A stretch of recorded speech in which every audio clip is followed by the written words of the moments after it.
Be imaginative and nothing will be difficult. Welcome to my channel. Today, let's discuss 3 applications of Lipschitz continuity. Today we will have 7 subsections. First of all, let's discuss what is the definition and how to visualize the concept of Lipschitz continuity. Roughly speaking, Lipschitz continuity is to give an upper bound of the slope of all the secant of the graph of f.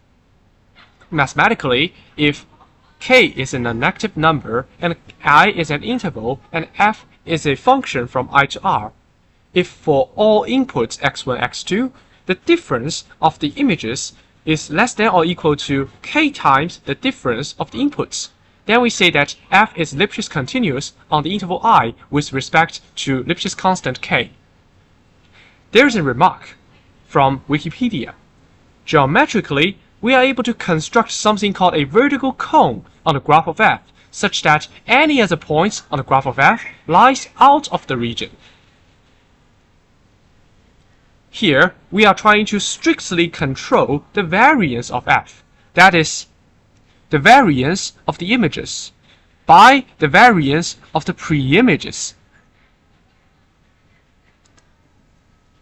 Here, let's introduce some basic properties of the Lipschitz continuity so that you can get a better idea about the concept. The first property is that there exists a pointwise continuous function such that it is not Lipschitz continuous. The proof is here. We can choose a function defined by fx equal to the cube root of x, and then we are done. As an exercise, we can prove that there exists an uniformly continuous function such that it is not Lipschitz continuous either. Hence, we know that Lipschitz continuity is stronger than uniform continuity and pointwise continuity. We will return to this point again afterwards. Here is the second basic property. If I is a bounded interval and f is a Lipschitz continuous function on I with respect to Lipschitz constant k, then f will be a bounded function.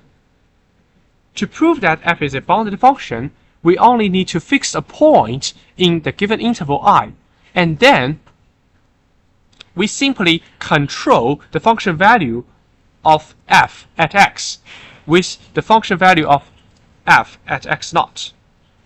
Here, we have f is a bounded function. The third property is that if f is Lipschitz continuous, then f will be uniformly continuous and pointwise continuous. To prove this result, we only need to recall that the definition of uniform continuity is for all epsilon there exists a delta such that for all x1, x2 within delta, the difference of fx1 and fx2 is within epsilon. Hence, we can prove this theorem very easily. The fourth property is that if f is Lipschitz continuous, then we are able to find the minimal Lipschitz constant. How to prove this? We can consider the set of all possible Lipschitz constants. Clearly, k is not empty because we already assumed that f is Lipschitz continuous on the interval I. And for all k in such set, we know that k is greater than or equal to 0, so 0 is a lower bound of the set. By the completeness axiom of real numbers, we know that the infimum of k exists. Here, it suffices to prove that k0 is in the set of k. We can apply a method of contradiction to prove this result. After proving some basic properties of a Lipschitz continuous function, we can proceed to show something more. That is, we care how to find the best Lipschitz constant easily. And now we should recall a concept learned in calculus. Assume that f is a function with a graph. The concept of Lipschitz continuity is to control the slope of the secant on the graph of f. From the knowledge of calculus, we know that the limit of the slope of a secant is the slope of a tangent. Hence, we know that we can control the slope of a secant by the slope of a tangent. That is exactly what we want to prove in proposition 3.1. We are going to prove that k is a Lipschitz constant if and only if k is an upper bound of the absolute value of the derivative of f. We define two sets. The first set collects all the Lipschitz constants, and the second set collects all the upper bounds of the absolute value of f prime. We are going to prove that a equal to b by proving a is a subset of b and b is a subset of a. Here's the proof. Proving that a is a subset of b requires some concepts in calculus, that is the derivative. Proving b is a subset of a requires the so-called mean value theorem. Now we can connect the difference of inputs and the difference of outputs by the derivative. We are going to show that this result is useful by giving you two examples. The first example is somehow a not intuitive function. For this function, it is bounded. However, although it's bounded and continuous, we know that it is not Lipschitz continuous, because if we can consider the derivative. Since this function is differentiable and the derivative is 2x cosine x squared, we know that the derivative is not bounded above. So, we know that this function is not Lipschitz continuous on the interval r. Geometrically, we know that the cliffs in the graph of f, that is here, the cliffs get too steep when the modulus of x tends to positive infinity, so f fails to be Lipschitz continuous. And here is a counterintuitive example. That is, for all g, if we define f by fx equal to a Riemann integral of some continuous function, then we claim that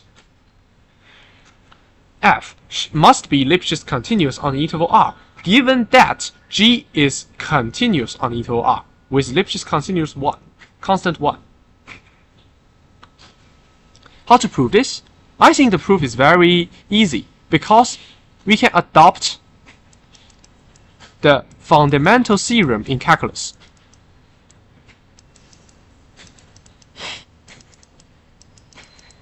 And hence, we are able to prove that the derivative of f is bounded above by 1. And hence, we know that this function is Lipschitz continuous. However, I think that g can be very weird function. For example, I can take gx equal to e to the x power cosine 10t, total cosine 10x. For this special g, we know that g oscillates with a very great amplitude. And if we take the sine of it, we will get very complicated graph like this.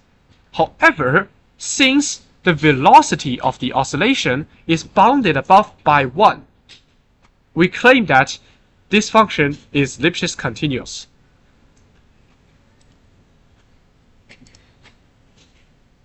Okay, so let's give some of its applications.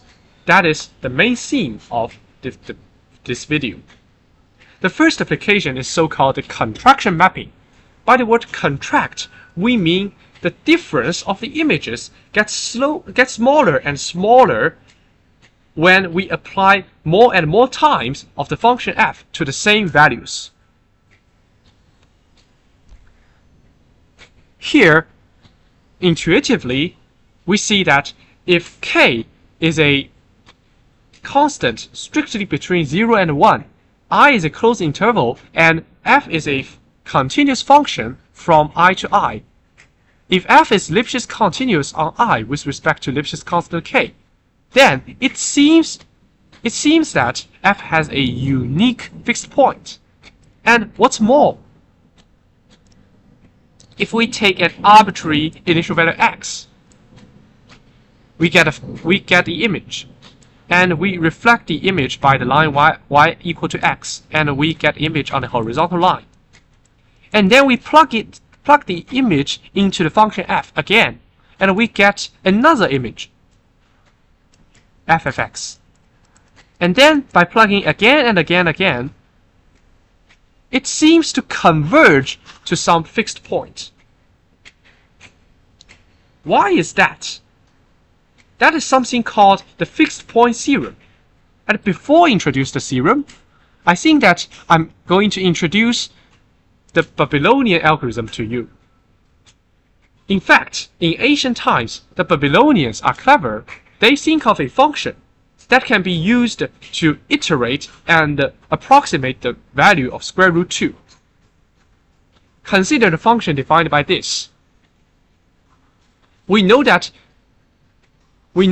it is a contraction mapping on 1 and 2, because if we consider the derivative, we get 1 over 2 minus 1 over x squared.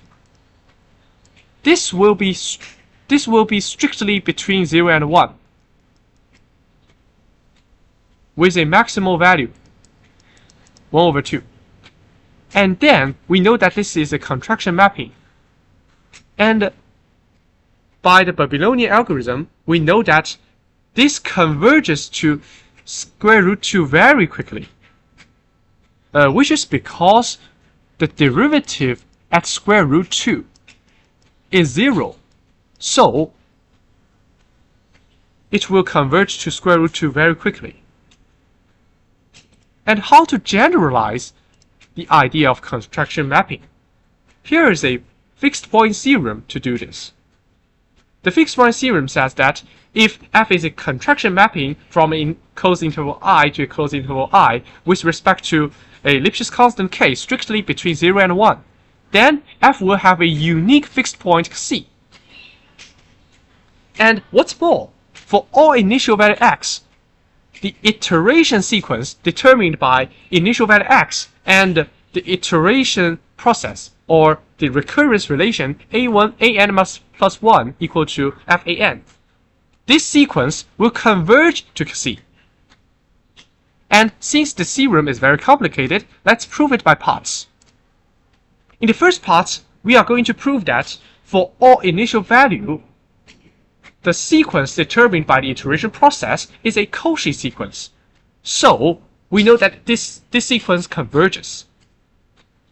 To prove this, we are going to bound the consecutive terms in the sequence an by a geometric sequence that tends to 0.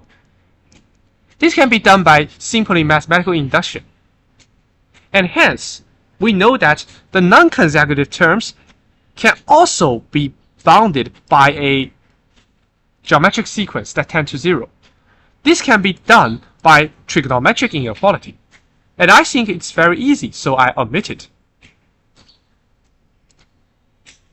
The next thing is that for all different initial values, the iteration sequences determined by these initial values yield the same limit. It suffices to prove that for all n, the difference between an and bn is bounded by a geometric sequence. And this can also be done by a simple mathematical induction.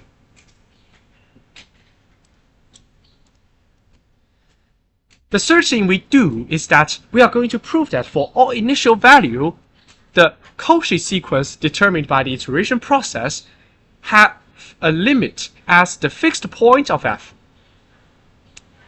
To prove this, we need to prove several things. The first thing is that we want to prove that the limit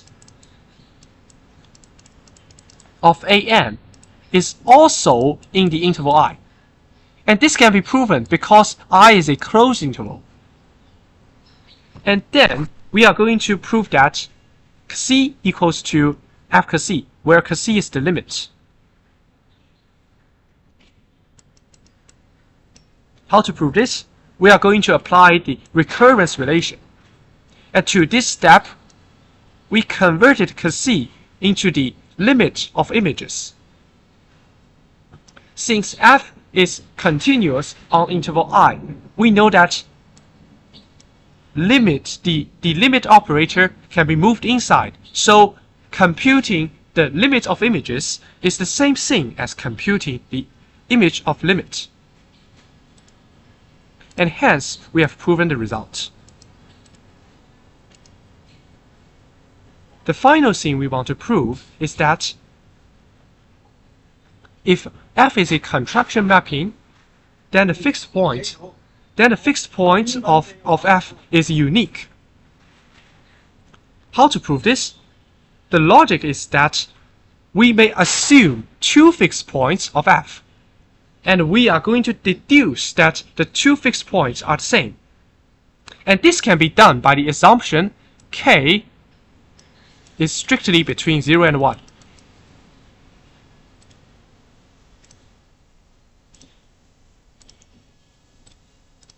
Okay, so here's an exercise.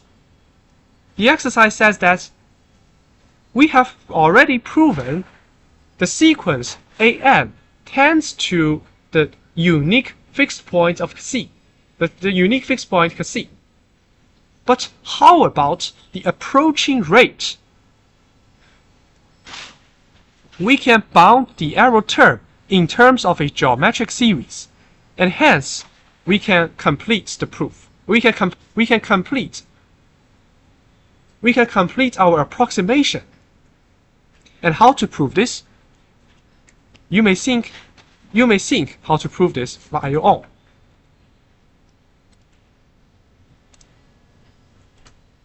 And let's move on to the second application. That is so-called the existence and the uniqueness theorem. Let me give a few background knowledge. In general, we care about something called an IVP, that is an initial value problem. Initial value problem consists of two things. The first thing is an initial value. That is, we know that maybe the position of the Earth at time 0 is here. This is the meaning of the first equation. And for the second equation, we are going to determine the velocity of the Earth by the position of the Earth and the time only. And we are going to find a collection of all the functions that satisfies these two equations. Clearly, the purpose of studying the initial value problems is to test whether the moving pattern of a dynamic system, such as the Earth and the Sun, we are going to predict when the Earth will rotate for a whole year, etc. Okay, so to get more familiar with the concept, let's prove that there exists an initial value problem which has no solution. So I assume that you know about Darboux theorem. That is,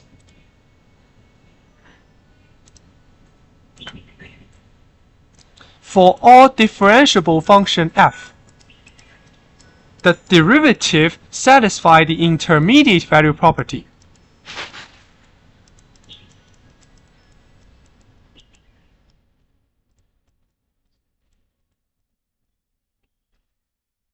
What is the intermediate value property? It says that for all x1, x2 belongs to the domain with x1 lower than x2, given that fx1 lower than fx2, then for all c between fx1 and fx2, there exists t between x1 and x2 such that f prime t, okay, so we should add primes here, f prime t equal to c, and that's the intermediate value property. However, this function fails to satisfy the intermediate value property, so we claim that there exists an initial value problem which has no solution. The second thing is that there exists an initial value problem which has two solutions that differs in their common domain. We shall consider a smooth dual, that is, the dual given by Norton in 2005 maybe. This is a mechanical problem that violates the uniqueness of a differential equation. Here, the height drop, that is this less, the height drop is proportional to the 1.5 power of r, where r is the distance traveled on the dual. And from physics, we can deduce that for a ball to rotate down the dual, it's equivalent to say that y as a function of time x can be determined by such initial value problem. However, there exist two different solutions that differs on whatever common domain. The first solution means the ball will stay on the top forever. The second solution means that the ball will start to fall along the dual, and we cannot tell which will happen in real life. So that's a problem. And the third example I'm trying to give is that there exists an initial value problem such that any two solutions are identical on the common domain. So here's an initial value problem as simple as this. Obviously, we know that y equal to 0 is a trivial solution, and I'm going to prove that y equals 0 is the unique solution of this. So how to prove this? We construct a difference function between two solutions. Then we know that phi naught is 0 because of the assumption. And for all x that differs from 0, we know that phi x minus phi naught equal to phi prime cos c times x minus 0, which is always 0. So we know that phi is indeed a 0 function, and we know that phi 1 and phi 2 are identical, which are the trivial solution. So we have seen three different situations. In the first situation, the initial value problem has no solution. In the second situation, the initial value problem has more than one solution. In the third situation, the initial value problem has exactly one solution. So how to tell that an initial value problem has exactly one solution? So we should give a theorem to test it. And that can be done by the concept of Lipschitz continuity. Here is the theorem, that is the existence and uniqueness theorem. Let k, that is the Lipschitz constant, be a positive number, and d be a subset of the whole Cartesian plane. Given that x1, x0, y0 is an interior point of D, then if f is a continuous function from D to R near x0, y0, and for all x near x0, the function fxy is Lipschitz continuous with respect to y, then after all these assumptions, we may claim that the initial value problem has a unique solution near x0. Notice that here there is a significant difference between the existence and uniqueness theorem and the fixed point theorem. That is, we don't require k to be less than 1.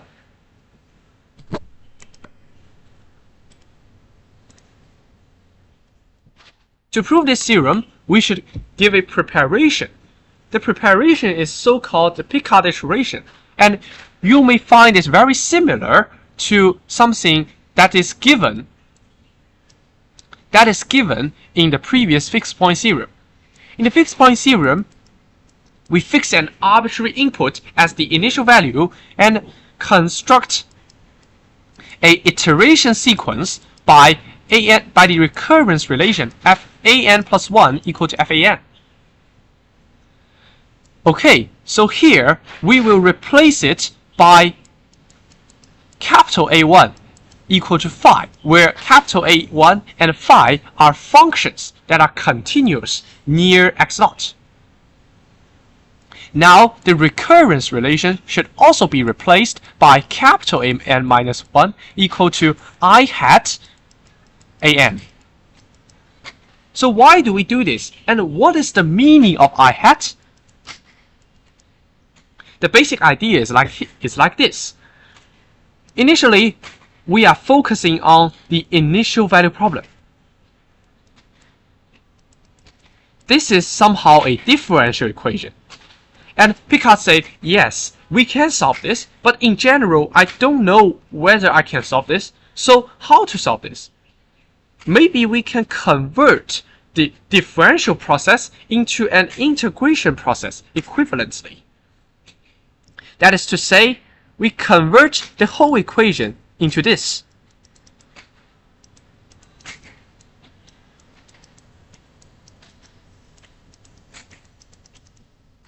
I think that you are clever enough to identify the integration equation with this one, because we have already assumed that y is differentiable, and according to the fundamental theorem in calculus, we differentiate both sides, we get y prime x equal to fx y of x.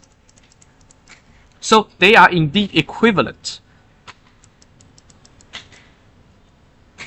Picard says, oh yes, we do not know what is the function y that will satisfy this equation yet. However, we can start with any simple function. For example, we can start with yx equal to y naught. That is the constant function. We can start with this constant function and we plug it in. We plug the constant function here. And then after integration and adding y naught, we get a new function that is y1x. And the y1x can be also plugged in here. And we get y2x. And again and again and again, we get a sequence of functions. That is an plus 1 equal to I hat an. This is somehow a recurrence relation. And what is I? I is the integration process that I described before. That is something called an operator, which maps a function to a new function. I is an operator which maps a function phi to another function psi. So these are the basic terminologies. And after introducing the basic terminologies, we can try to prove the existence and uniqueness theorem by parts. The first thing we are going to prove that is the similar version described in the fixed point theorem. That is for all initial continuous function phi. This one. If we define a iteration sequence by the recurrence relation, that is this one, then we know that this will be a Cauchy sequence. How to prove this? It suffices to prove that for all n and for all x, we have this subtle inequality. And since this one is upper bounded by h to the n minus 1's power, we will know finally that an plus 1 x minus anx has an upper bound 2b times k times h to the n minus 1's power divided by n minus 1 to the factorial. And this is the bound between two consecutive terms, and by some trick in calculus, that is the Taylor series of Ex.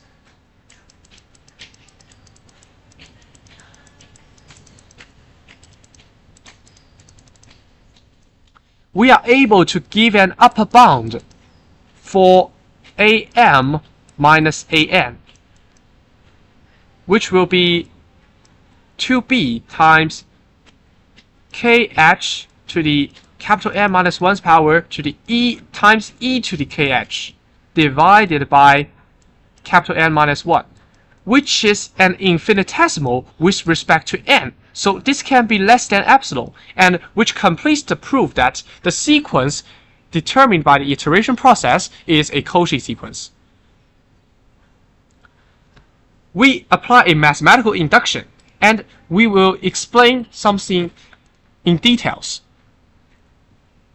The first step is to apply the operator I. We just recall that I psi equal to y naught plus the integral from x naught to x f t psi dt. We just plug in here and we get this integral. By triangular inequality, we move the absolute value into the integral sign. By the Lipschitz continuity criterion, we just replace the difference of the function values by the difference of am plus 1 and am. And by the inductive hypothesis, we replace it by the upper bound. Integrate it, and we get the result corresponding to n equal to m plus 1. And hence, we complete the proof. The second step is to prove that for all different initial value functions, the iteration sequence determined by the recurrence relation will have the same limit function. I think that this is somehow the same as before, which is a simpler mathematical induction problem. So we omit the proof and leave it as exercise.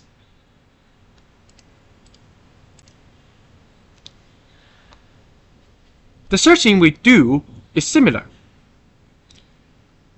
However, we are trying to prove that the limit function phi is a fixed point of the operator I. But before we do that, we need to show that the function phi is uniformly continuous, because otherwise this limit cannot be the same as this limit. If we already show that phi is uniformly continuous, then we can proceed to prove and show that phi is a solution to the original initial value problem. So we have proven the existence of a solution. So how to prove that phi is uniformly continuous? I think this one is very subtle, because we cannot directly bound phi x1 and phi x2, their difference. We cannot directly give an upper bound to this. However, if we insert some terms, maybe we pick a capital N and we use the function a capital N to insert some terms into it.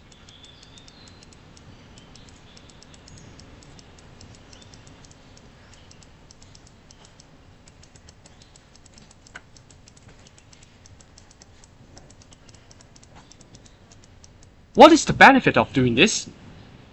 Then this will be separated into 3 halves.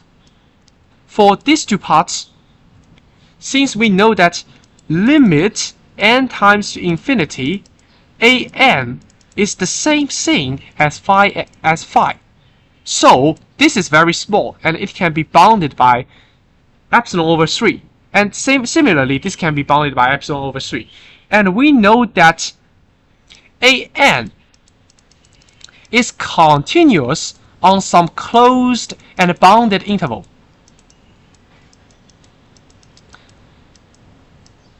if we know that some function is continuous on a closed and bounded interval, then we automatically know that it is uniformly continuous on the same interval. Okay, so we can bound it by epsilon over 3 again, and hence we can complete the proof, because we can bound this with epsilon.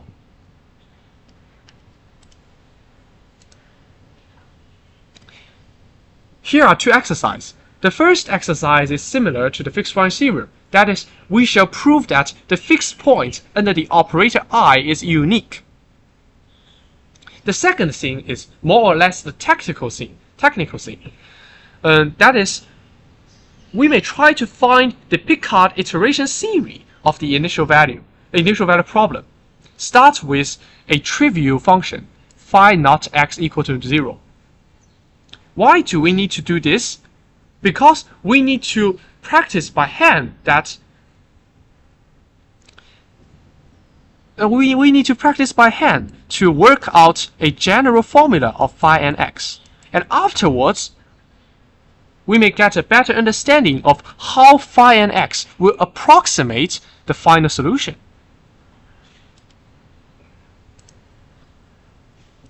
Here, after introducing all of the proofs of the existence and the uniqueness theorem, let's revisit the example given before. The initial value problem mentioned before, that is, the Norton's dual, fails to satisfy the Lipschitz condition with respect to y. Because if we differentiate the function 4 times y to the 0.75 power, and we take the limit y tends to 0 plus, we get positive infinity. So the derivative is not bounded above, which means this function is not Lipschitz continuous with respect to y. So there is no surprise that the problem has two solutions that differ in their common domain. Okay, so let's proceed to the final part, and I think this is the most interesting part in physics. This is something called a RC series circuit. The problem is that in physics, we are able to generate a signal by something called a signal generator. Let me explain it. Here, this one can be understood as a battery with voltage that can be modified with respect to time. We connect it in series together with a resistor and a capacitor. And by Kirchhoff's equations, we may get this. So mathematically, we define the function pair VRVC as the output of the following RC circuit with respect to the input function V.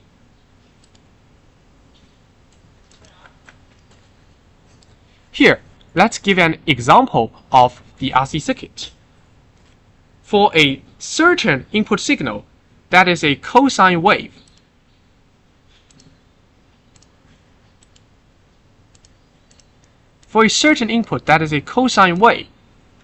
how to determine its output signal? We claim that this one will exactly do the job. And it's an exercise that you need to do to verify that the system do holds, provided that the initial charge Q0 is this one.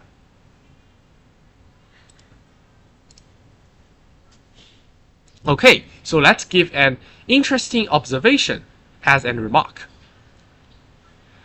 For this special solution, if we consider the difference of VCT and VT, and we take the absolute value and then we take the upper limit as t tends to positive infinity, we get a constant totally dependent on omega, r, and c. And especially, it depends on the product of r and c, that is the time constant, when omega equal to some fixed value. Our question is, for this special response or output, we let the time constant tau tends to 0 plus, and the upper limit will be proportional to the time constant. And if we take the difference between VR and V, and we take the limit when t tends to positive infinity, then the upper limit will be proportional to the reciprocal of tau when tau tends to positive infinity. So what about the case in general? That is, if we give an initial value problem with some very special v, what is the condition we must impose on v so as to deduce that the voltage across the voltage supplier can be approximated by the voltage across the capacitor, that is the yellow line? Intuitively, we guess that when the time constant tends to 0, the approximation is good. However, it's not the case. To discuss the problem more clearly, we shall solve the equation first. And I think that all of you know how to solve this, because this is a simple first order linear equation. To solve this equation, we apply the integration factor method.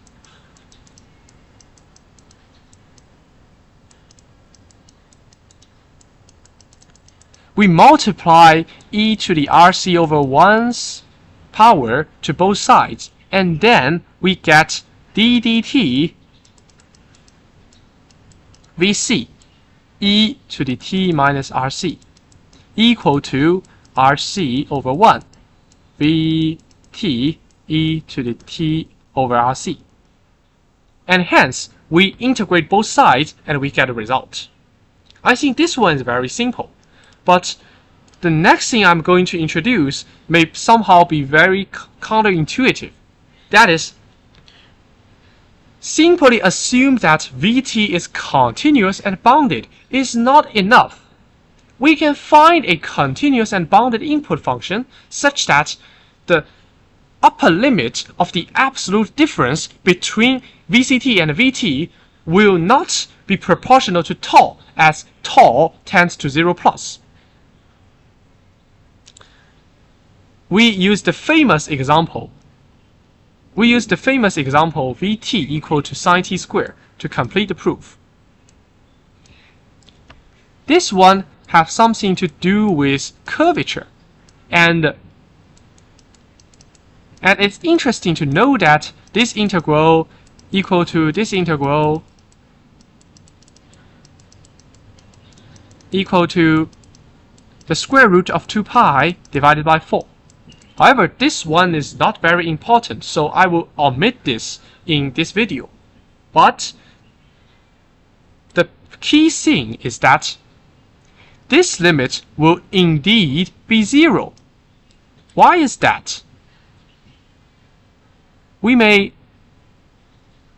try to look at this video and get some ideas about it. In this video, I try to visualize the integral from 0 to t cosine u squared du and the integral from 0 to t sine u squared du by a parametric equation.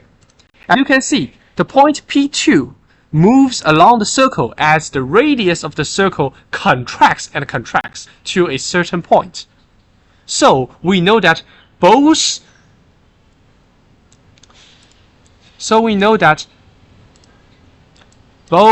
this one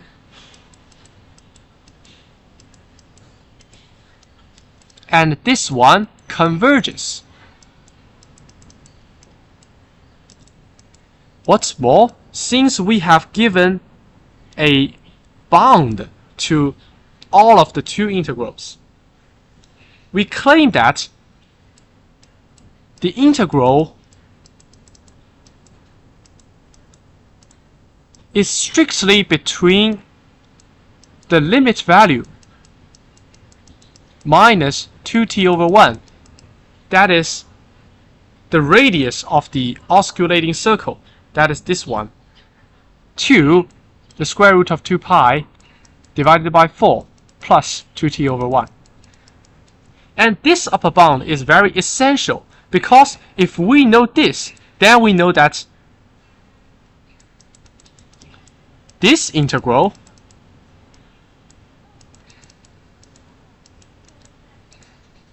will be bounded by 2t over 1. And I think that this is the reason why we have the limit as 0. So since this limit is 0, we claim that VCT will tend to 0 as t approaches infinity. However, for Vt, the upper limit of Vt is 1. That is a constant with no relation to tau. When tau approaches 0 plus, obviously this one is not proportional to tau. So we have completed proof.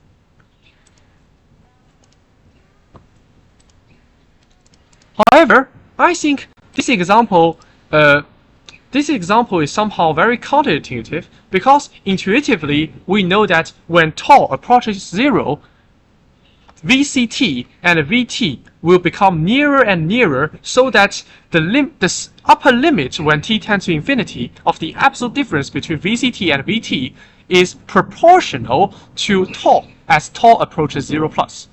How to prove this? We need to impose an extra requirement to Vt so as to get a result. That is, we shall require Vt to be Lipschitz continuous. So again, we see that the Lipschitz continuity is very important to control the variance of Vt. Because if Vt varies too quickly, then VCT cannot match Vt. So the result is that VCT may be 10 to 0, and the upper limit will not be proportional to tau. When Vt is Lipschitz continuous, we can use the definition to write VCT as a function of t. That is this one. And Vt, we just copy it. But this time, we want to rearrange the terms so that we can deal with it with triangular inequality. Here we notice that Vt equals to Vt times a fraction. Both the numerator and the denominator is tau times t to the t divided by tau. Why do we do this step? Because the numerator can be rewritten as tau plus 0 to t, e to the u divided by tau du, divided by tau e to the t divided by tau. And this term can be combined with this term. So we get the difference of function values between 2 points. And this can be controlled by the Lipschitz continuity criterion. And what about the remaining part? The remaining part go to here. Here, we have the condition that Vt is bounded. So this part is a bounded part, and this is an infinitesimal. So we can leave it alone, because when t tends to infinity, this one will be 0. For this part, we use the criterion of Lipschitz continuity. This is lower than or equal to k times absolute value u minus t. And since u is less than t, we know that this is t minus u. And hence, we can compute the Riemann integral and get a final result. Taking limit when t tends to positive infinity, we know that the upper limit of the left-hand side is less than or equal to k times tau, which is proportional to tau as tau tends to 0 plus. So we have completed proof. Hence, we know that Lipschitz continuity is very essential to this problem. As an exercise, I want to prove that the voltage across the resistor will be very close to the input voltage when tau tends to positive infinity, and the difference will be controlled by a linear term with respect to the reciprocal of 1 over tau. However, this time we only need to assume that Vt is continuous and bounded. We don't need to assume that Vt is Lipschitz continuous. We only need to assume that Vt is continuous and bounded to get the final result. So, approximating Vt by Vc is completely different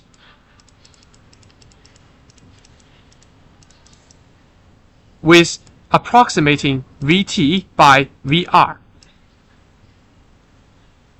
That's the most interesting part of this story. And here is the reference part. And we have completed today's lecture about Lipschitz continuity. Thanks you for watching, and I hope that all of us can learn something from this video.